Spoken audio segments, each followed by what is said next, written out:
শুভ সকাল বন্ধুরা, কেমন আছো তোমরা সবাই? আশা করছি সবাই খুব ভালো আছো এবং যে যার লক্ষ্য পূরণে ব্যস্ত। আমিও আমার লক্ষ্য পূরণের দিকে এগিয়ে যাওয়ার জন্য প্রতিদিনের মতো সমস্ত কাজকর্ম সেরে বসে পড়েছি পড়তে। তো তোমরা জানো যে আমি ওয়ার্ক অ্যান্ড ওয়েজেসের চ্যাপ্টারটা শুরু করেছিলাম, তাই সেই চ্যাপ্টারটা আজকে শেষ করব। এটাই লাস্ট পার্ট স্যারের ভিডিওর। তো অঙ্ক শেষ হয়ে যাওয়ার পর স্নান করে খেয়ে দিয়ে বেরিয়ে পড়লাম অফিসের পথে। তো কি সুন্দর কাশফুল ফুটে রয়েছে না। অফিসে চলে এসেছি, দেখো খুব বৃষ্টি হচ্ছিল আজকে। আমি টিফিন টাইমে জানলার কাছে দাঁড়িয়ে ভাবলাম বৃষ্টির ছবিটা তুলি অফিসের বাইরে, আর এটা আমার অফিসের ভেতরটা। তো বন্ধুরা, এখন বাজে রাত 9:45। আমি এই মাত্র অফিস থেকে ফিরলাম। আজকে অনেকটাই রাত হয়ে গেছে। ন্যাচারালি 6টা থেকে 6:30টার মধ্যে ঢুকে যাই, তো যেহেতু পুজোর ছুটি পড়ে যাবে তো সেই জন্য একটু কাজের চাপ থাকে আমাদের পিডাব্লিউডিতে এই সময়। তো সেই জন্য ফিরতে অনেকটা রাত হয়ে গেল। এখন মেয়ের কালকে পরীক্ষা, ওকে একটু পড়াটা দেখাবো, আর সাথে আমি যতটা হোক 1 ঘন্টা 1.5 ঘন্টা একটু পড়ে নেব। আর তোমাদের সঙ্গে শেয়ার করব। অনেকে আমাকে জিজ্ঞাসা করেছিল যে দিদি ক্লার্কশিপের জন্য কিভাবে পড়াশোনা করব বা কতটা পড়ব। তো আমি একটা একটা করে টপিক তোমাদেরকে বলবো। তো আজকে হিস্ট্রিটা পড়বো আমি, এবং সাথে বলে দেবো যে হিস্ট্রি তোমরা কিভাবে পড়বে আর কতটা পড়তে হবে। তো চলো দেখে নিই কীভাবে আমি পড়ছি, আর ক্লার্কশিপের জন্য কিভাবে তোমরা হিস্ট্রি পড়বে, কতটা পড়বে। আগের ভিডিওতে তোমাদেরকে দেখিয়েছিলাম যে সোশিও রিলিজিয়াস মুভমেন্ট চ্যাপ্টারটা হিস্ট্রি শুরু করেছিলাম মডার্ন ইন্ডিয়ান হিস্ট্রি থেকে। তো সেটা এখনও কমপ্লিট করে উঠতে পারিনি, যেহেতু আমার সময়টা খুবই কম পাই অফিস সামলে। আবার রাত জেগেও পড়তে এখন পারি না, ডক্টর বারণ করেছে। তো সেই জন্য এখনও চ্যাপ্টারটা শেষ হয়নি। আশা করছি একদিনের মধ্যে শেষ হয়ে যাবে। আমি স্পেকট্রামের বই দেখে নোট করছিলাম, সাথে লুসেন্টের বইও ছিল, যেগুলো হয়ে যাচ্ছিলো মার্ক করছিলাম। দুটো বই পড়ে কমন মানে স্পেকট্রামের বই থেকে নোট করছিলাম, আর সেখান থেকে যেগুলো হয়ে যাচ্ছিলো লুসেন্টের বই থেকে সেগুলো দাগ দিচ্ছিলাম। আবার যে পয়েন্টগুলো লুসেন্টের বইতে রয়েছে স্পেকট্রামের বইতে নেই সেগুলোও খাতার মধ্যে লিখে নিচ্ছিলাম। দুটো বই মার্চ করে আমি পড়ছিলাম।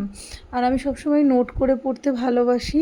আমার স্পেশালি মনে হয় নোট করে পড়লে অনেক বেশি পড়া মুখস্থ হয়। তো তোমরাও এরকমভাবে পড়ার সময় যে চ্যাপ্টারটা পড়ছো সেটা সবসময় লিখে লিখে পড়বে, নোট করে পড়বে।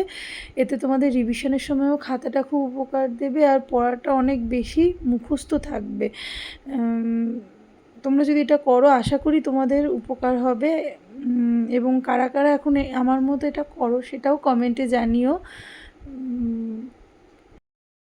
আমি প্রত্যেকটা চ্যাপ্টার নোট করার পরে কিছুটা জায়গা ফাঁকা রেখে দিই। যখন কোনো এমসিকিউ সলভ করি, নতুন যদি কোনো কোশ্চেন বা টপিক পাই, তাহলে সেখানে সেই কোশ্চেনটা বা টপিকটা ইনক্লুড করে নিই সেই চ্যাপ্টারে।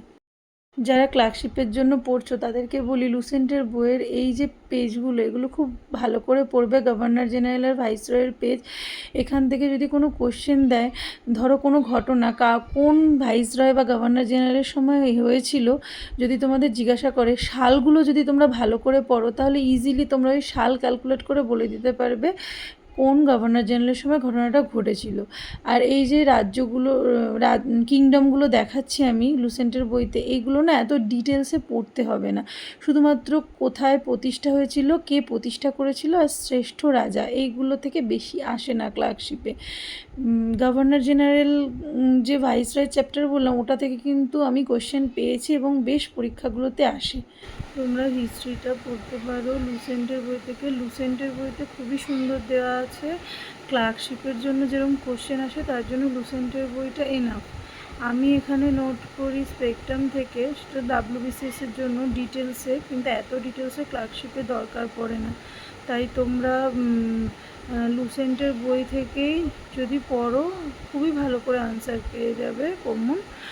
আর তার থেকেও যদি কারো একটু শর্টে পড়তে হয় বা গুছিয়ে, শর্টে অথচ গুছিয়ে, তাহলে ডাব্লিউবিসিএস ম্যানুয়ালটাও খুব ভালো। ডাব্লিউবিসিএস ম্যানুয়ালটাও আমি পড়েছি, ওখানেও অনেক ইনফরমেশন দেওয়া আছে। নিতিন সিংহানিয়ার ডাব্লিউবিসিএস ম্যানুয়ালটা তোমরা পড়তে পারো। আর যদি বাংলা তোমার মানে লুসেন্টের একটা বাংলা ভার্সনও বেরিয়েছে, যদি তোমাদের ইংলিশটা পড়তে অসুবিধা হয় তাহলে বাংলাটা নিয়েও পড়তে পারো। আর পুরো হিস্ট্রিতে লুসেন্টের বই পড়ার পর যদি তোমরা ডাব্লিউবিসিএস স্ক্যানারটা সলভ করো প্রিভিয়াস ইয়ার, কেননা ডাব্লিউবিসিএস প্রিলিমসের প্রিভিয়াস ইয়ার থেকে কোশ্চেন সব পরীক্ষাতেই মোটামুটি রিপিট আসে, মানে রিপিট আসে বলতে কমন পাওয়া যায়। তো ডাব্লিউবিসিএস স্ক্যানারটা আমি পড়েছিলাম, ডাব্লিউবিসিএস স্ক্যানারটা পড়তে পারো। আর সাথে যদি তোমরা টেস্ট দেওয়ার সময় যখন মক টেস্ট সলভ করবে, যেগুলো মানে খুব বেশি আনকমন হয়তো থাকবে না, তবুও যেগুলো আনকমন পাবে সেগুলো নোট করে রাখবে।